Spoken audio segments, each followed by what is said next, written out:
Salam sejahtera, saya Cikgu T dari YouTube Study. Kalau suka rancangan saya, sila tekan subscribe ini yang berwarna merah. Salam sejahtera. Hari ini Cikgu teruskan dengan bab 10, iaitu kecurunan garis lurus. Okey. Saya nak beritahu satu konsep kecurunan ialah kalau kecurunan begini, okey, bagi garis lurus AB, dia menghala ke sebelah kanan. Okey, dia menghala ke sebelah kanan. Kecurunan dia mesti bernilai positif. Kecurunan dia mesti kecurunan positif. Okey, dan katalah contoh ni, kecurunan bagi contoh ni itu dia menghala ke sebelah kiri. Okey, menghala ke sebelah kiri. Jadi kecurunan dia, nilai dia mesti negatif. Okey, nilai dia negatif. Bagaimana kalau kecurunan dia katalah garis ufuk? Apa kecurunan dia? Ada cerun tak? Tak ada cerun kan? Kalau tak ada cerun, kecurunan dia ialah kosong. Kecurunan ialah kosong. Okey? Bagaimana kalau bagi satu garis lurus yang tegak macam ni? Apakah kecurunan dia? Kalau ni hala ke sana, positif. Kalau hala ke sana, negatif. Kalau data kecurunan dia ialah kosong. Bagaimana tegak? Tegak, kalau bagi tegak, kecurunan dia ialah tak tertakrif. Tak tertakrif. Okey? Ingat ini saja, kecurunan dia adalah tak tertakrif. Baik, kita cuba tengok garis ini. Kecurunannya selalunya diwakilkan dengan kecurunan dia sama dengan garis mencangcang. Garis mencangcang atau garis tegak lah, bahagi garis ufuk, mengufuk lah. Okey, tegak bahagi dengan mengufuk. Inilah konsep dia. Cuba kita lihat kecurunan bagi ini. Okey, dan garis lurus ini kita bentuk satu segitiga bersudut tegak. Okey, jadi kita sudah bentuk satu segitiga bersudut tegak. Kecurunan kita cuba wakil dengan M lah. Jadi apakah kecurunan bagi garis lurus? Katalah A, B. Kecurunan dia katalah diwakilkan dengan M, sama juga. Garis tegak berapa? Satu kotak, dua kotak, tiga kotak, empat kotak, lima kotak. Jadi 5 bahagi garis ufuk satu kotak, dua kotak, tiga kotak. Jadi jawapan dia ialah 5/3. Okey? Dan cikgu kata menghala ke sebelah sana positif kan? Jadi ini positif lah. Positif 5/3 lah jawapan dia. Okey? Bagaimana kita nak cari kecurunan bagi garis lurus ini? Kita lukiskan satu segitiga bersudut tegak juga. Jadi kecurunan sama juga. Garis mencangcang. Okey, garis tegak. Satu kotak, dua kotak, tiga kotak, empat kotak, lima kotak, 6 kotak. Jadi 6. Bahagi berapa kotak? Satu kotak, dua kotak. Bagi dua kotak. Jawapannya ialah 3. Dan kita tahu kecurunan menghala ke sebelah sana, dia akhirnya mesti bernilai negatif. Jadi kita tambah satu negatif sebab dia menghala ke sebelah sana. Okey? Begini, yang ini. Yang ini kecurunannya adalah negatif. Kan? Minta maaf. Yang ini kecurunan adalah kosong. Okey? Kosong. Ini kecurunan tak tertakrif. Okey? Nanti cikgu akan jelaskan ini. Baik. Kita sambung.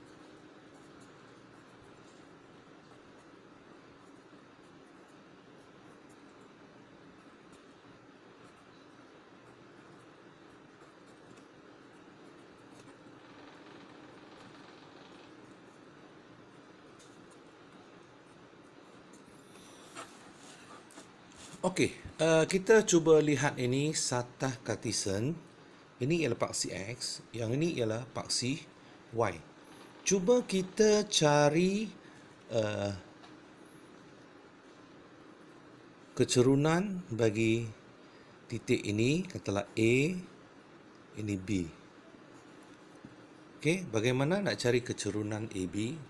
Tadi cikgu pun ada jelaskan bagaimana nak cari kecerunan AB. Kita lukiskan garis AB dan lukiskan garis mencangcang dan garis mengufuk. Jadi kecerunan AB ialah dua kotak, mencangcang dua kotak bagi mengufuk 4 kotak. Nak buat negatif tak perlu kan, ini positif sebab dia menghala ke sebelah kanan. Okey. Cikgu tunjuk satu. Ini kamu tahulah.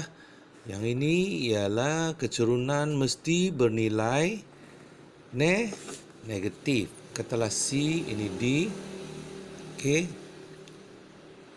Jadi kita buatkan garis mencangcang, garis mengufuk. Jadi kecerunan dia ialah sama garis mencangcang 3, garis mengufuk 2 kotak, 1, 2 kotak, 3/2. Oleh kerana dia menghala ke sebelah kiri, jadi kita bubuh negatif. Okey, kecerunan sama juga negatif 3/2 lah. Okey, kecerunan ialah negatif 3/2. Okey, cuba kita lihat ini. Apakah kecerunan ini? Okey, kecerunan ni, kalau kita nak lukis garis segitiga bersudut tegak pun tak boleh kan? Okey, jadi kita cuba gunakan cara lain untuk tentukan apakah dia punya kecerunan. Dan juga yang ini, apakah kecerunan bagi garis lurus yang ini. Okey, baik. Cikgu ada satu cara untuk tunjukkan.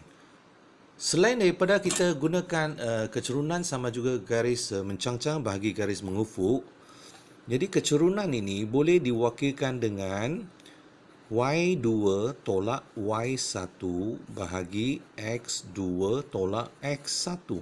Yang ini formula juga diguna pakai untuk mencari kecerunan di dalam Satah Cartesian. Okey, saya akan tunjukkan satu demi satu. Koordinat ini ialah 2, 3. Okey, 2, 3. Koordinat ni, tengok 6, 5. 6, 5. Jadi saya cuba pakai formula ni untuk mencari. Katalah ini X1, ini Y1, ini X2, Y2, koordinat dia. Okey. Ini X1, Y1. Ini X2, Y2. Jadi Y2 tolak Y1. Y2 ialah 5. Kan? 5. Y1 ialah 3. 5 tolak 3. Bahagi X2. X2 ialah 6. X2 ialah 6 tolak X1. X1 ialah 2. Okey. Jadi kita cuba cari 5 tolak 3. 2. 6 tolak 2. 4. Nah, nampak tak? Nampak tak? 2/4. Ini pun 2/4. Dan kecerunan, kalau boleh diringkaskan, kita mesti ringkaskan dia. Okey? Maksud di sini, kecerunan 2/4. Jadi, cikgu tak ringkaskan. Jadi, kamu kena letak, ringkaskan 1, ringkaskan 2. Jadi, kecerunan di sini ialah 1/2. Kecerunan di sini juga ringkaskan 1/2. Jadi 1/2. 2. Kalau kamu tak ringkaskan, kamu letak keturunan 2/4, jawapan ialah salah lah. Kena 1/2. Okey? Jadi C. Apakah C? Koordinat C. Kita tengok koordinat C. Koordinat C ialah, saya tulis di sini kan. Koordinat C ialah -2, tengok bawah -2, tengok kanan 2. Jadi -2, 2. Okey. Kemudian koordinat D. Koordinat D ialah -4, 5. Jadi tulis -4, 5. Jadi saya boleh gunakan formula, katalah ini X1, Y1, ini X2, Y2. Kan? Jadi formula dia M sama juga, Y2 tolak Y1 bahagi X2 tolak X1. Kan? Jadi di sini kita guna tengok Y2 5, Y1 2. Jadi 5 tolak 2. Okey. X2 -4. X2 -4 tolak X1. X1 ialah -2. X1 -2. Okey. Jadi 5 tolak 2, 3 bahagi. Ini tolak 4. Ini dua-dua ni jadi campur. Jadi rugi 4, untung 2. Ini 2 jadi campur kan. -4 campur 2 lah. Jadi guna kalkulator. Rugi 4, untung 2. Jadi dia rugi 2. Okey. Dan yang negatif boleh bawa ke tengah. -3/2. Jadi sama tak? Jawapan dia sama tak di sini? Jadi mana senang? Memang yang ni senang lah kan. Yang ni senang. Tapi kadang-kala kita kena pakai formula lah. Kan?